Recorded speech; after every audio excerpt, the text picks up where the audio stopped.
And now, a dramatic reading of the Vegan Society's definition of veganism.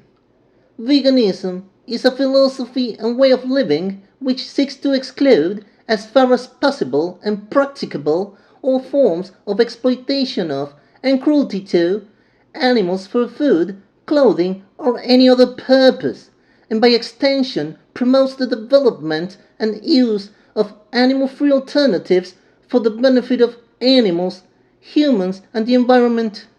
In dietary terms, it denotes the practice of dispensing with all products derived wholly or partly from animals. Now, this definition is, in my opinion, not good enough. It must be revised and updated. Why? Because it leaves room to many interpretations, it throws a lot of words without explaining their intended meaning, and gives way for people to find loopholes, moral gray areas, and such and so forth. One of the problems is that many vegans are running with their own definition and or their own interpretation of the vegan society's definition. This creates a problem when advocating for animals to unsuspecting non-vegans who are not aware of any of this. So we run the risk of different vegans explaining something completely different to non-vegans who then go by these personal and biased definitions and just run with it, not helping or even harming non-human animals in the process. You know, the actual victims of a horrible moral atrocity who we are supposed to be helping liberate. Now, don't get me wrong, I'm guilty of this myself, because I too have my own version of veganism tailored to what I think it should be, and I'm not saying here that my version is the best or the one we should all adopt or anything. All I'm saying here is that we need to come up with something like a book with a new version of veganism, its definition and set of rules, and make it as clear as possible and leave as little room as possible for interpretation, loopholes, moral gray areas, and the like. Now, I don't have an exact definition myself, but these are the problem areas I see with the current one. First of all, the words possible and practicable. Man alive, this one is like it seems like it's basic enough and that anyone would understand these things, but they don't. Case in point, certain skeptic of the cosmic variety who one day decided that it wasn't practicable for me, so I'm not vegan anymore. Good boy. No, not good enough, my man, not good enough. That's terrible. He never explained why it wasn't practicable for him or anything. He never gave any explanation or gave any proof of his supposed illness or his mental health or whatever. He never explained any of that. He just was like, yeah, yeah, I'm not vegan anymore. Good boy. Okay, perfect. Goodbye, numquat. Now, the problem with this is that many people confuse the word practicable with the word practical. It's two completely different things. Practicable refers to something that can be done, and practical refers to the most efficient way to do that something. Let's give you an example. Let's say that I want some fries, and for my friends on the other side of the Atlantic, some chips. But I'm just gonna call them fries from here on out. I want some fries. So I go to the store, I can buy some potatoes, bring them home, wash them, chop them into shape, fry them, and eat them. Now that's practicable. But I can also do this other thing. I can go to the same store, and instead of getting the potatoes, I just grab a bag of pre-cut fries, yeah, frozen fries ready to fry. I bring this back home, throw them in the fryer. I get myself a serving of fries. Now this second option is more practical, even though both are practicable in the sense that they both can be done. Only one is easier than the other. It takes less time or less effort to make. Another area of problem area that I see is this part about the benefit of animals, humans, and the environment. What? I'm sorry, what benefit to the humans and the environment? Take that off. Take that off. It doesn't matter. I've said in previous videos, like any benefit that comes to humans or the environment is just an added bonus, it's just some side effect, a happy coincidence, a happy accident, but it's not the mission, it's not the end goal here. This is to liberate animals from the horrible things we do to them. Anything that deviates from that, it's outside of veganism, or at least in my view, it should be considered outside of veganism. I don't know, just putting it out there. This is my view. So, of course, feel free to leave it in the comments what you think about this and what's your point of view and all of that. But this is my perspective. Now, one of the problems with this environmental approach is that environmentalists can exploit this and find ways to still use, abuse, and exploit animals and make it more environmentally friendly than not using and abusing these animals. So even though it seems far-fetched, it can be done. We don't know what new technologies may come. We don't know what things are we going to do to animals in the name of profit and consumption. And humans are just basically horrible. We're always trying to find new ways of doing more horrible stuff. So it would not surprise me if, to end the environmental angle of veganism, these horrible industries came up with ways to exploit animals in a more environmentally friendly way, therefore making veganism like nullifying that angle at least. So to me, that's why the environment, not really the thing that we should be focusing on, really. And the human part, I mean, what is this thing? Do not include humans in this, because the problem is that many vegans already do this.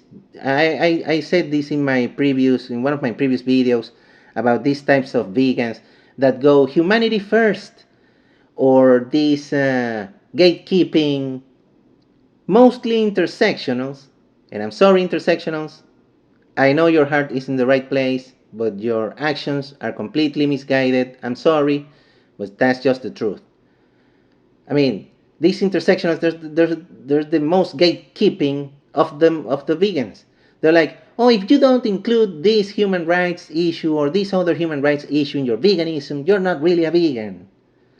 No, it's the other way around, dear intersectional. If you include human issues in veganism, and not only you include them, but you make them the priority, and you make the animals like the second, like the second place thing, like, oh well, just an afterthought or whatever, you're the one who's not vegan. Now, the word product, I don't like it either. Like, for example, when it says the practice of dispensing with all products derived wholly or partly from animals.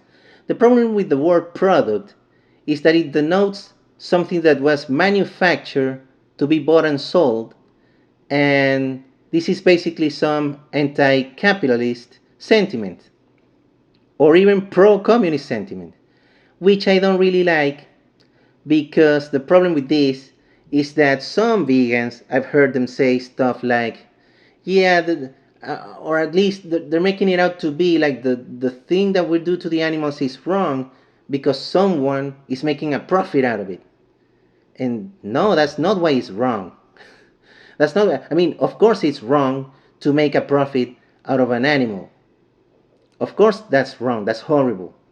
But that's not why it's horrible. It's horrible because you're inflicting this horrible pain and suffering on these innocent sentient beings for your own purposes, even if you sell them or not. They don't know anything about the stock market or anything like that. Chickens don't know they're going to become KFC buckets or McNuggets. They don't know of these things. And they don't care. You think they care when they're being life shackled? You think chickens care if they're going to become some bucket of whatever? No, they don't care about that part. They don't want to be abused, mutilated, and murdered. That's it. So that's the part we should concentrate, that's the part we should focus on, and not this anti capitalist weird sentiment. Because that's the other thing. One of the things that made me not want to be vegan more than a decade ago was that I thought that vegans were just really communists in disguise because they said some things like this. And I thought that it was just like a communist ploy to bring down capitalism and drive these successful industries to bankruptcy. And I know that this is the angle of many vegans out there, many animal activists, but it's just a misguided angle that has nothing to do with anything, because you're not doing it for the animals, it seems to me. You're just doing it because you hate capitalism, and you're making the animal thing be like your excuse to hate on it. So I don't know. I don't like it. So to me, this word, I don't know, it's kind of weird. We need to give a definition of it that doesn't leave way to interpret an anti-capitalist sentiment per se. All the wordings in this definition need to be about the animals, really. That's all it needs to be. Now, that's why we think that what we need to do in this definition is to change the way we see and perceive non-human animals. We need to see them as non-consumable, inedible individuals whose lives, bodies, and secretions do not belong to us in any way. Now, I also think that this definition needs to explain many other forms of exploitation, because it doesn't tell us anything about these things. It doesn't talk about the zoo, the aquarium, horse riding, or second-hand wool, second-hand leather. And some vegans exploit these things, and they're like, well, what's wrong with horse riding? What's wrong with second-hand wool? Yeah, it is wrong, and if you don't see it, I think the problem is with you. But this needs to be addressed and explained fully. Another thing that needs to be included in this definition is that veganism is about what we humans do to non-human animals. It needs to be perfectly clear that this is about us and the things we do to them. Whatever things animals do among themselves in their own habitats or whatever, out of our jurisdiction, we don't have to intervene with it, interfere, or anything like that. This is just about what we do to them. I don't want to talk too much about this part, but there's like this weird thing that some vegans are saying that, well, I don't know, if David Rams refuses to talk about it publicly, I refuse to as well. I'm not going to step on that landmine. No chance in hell, I'm not gonna do that. But really, this needs to be perfectly clear that this is about what humans do to non-human animals. I'm just saying. So now, my final thoughts. Hey, I understand that we don't live in a vegan world, and some things are actually unavoidable right now. But this also should not be taken as a loophole or as some sort of gotcha or something like, oh yeah, well, you can't avoid doing these things to these types of animals, so you're not really a vegan. That kind of mindset, that needs to go, and that needs to be also addressed and explained fully in this new definition. Because of course, we don't live in a vegan world. Many of the things that we do are absolutely horrible, not to any fault of our own, the vegans, but because the people who came up with these horrible systems of use, abuse, and exploitation and resources, they didn't care about non-human animals. They didn't care about other humans even, or about anything. So that's it. That's the thing. So It's not our fault that certain types of processes involve harming animals in some capacity. So the things we can't avoid, we should make it very clear that even though they are unavoidable today, we're going to strive and work to make them avoidable as soon as possible. And that we care about these other issues as well, so that we can finally put to bed this ridiculous nonsense of the crop deaths though argument. And that needs to go, and that needs to go now. So, well, here it is, more or less. This is kind of my view on it. Now, beautiful people in the audience, please share your thoughts and ideas about this. What do you think? You think I'm some crazy, unhinged lunatic who doesn't know what he's talking about?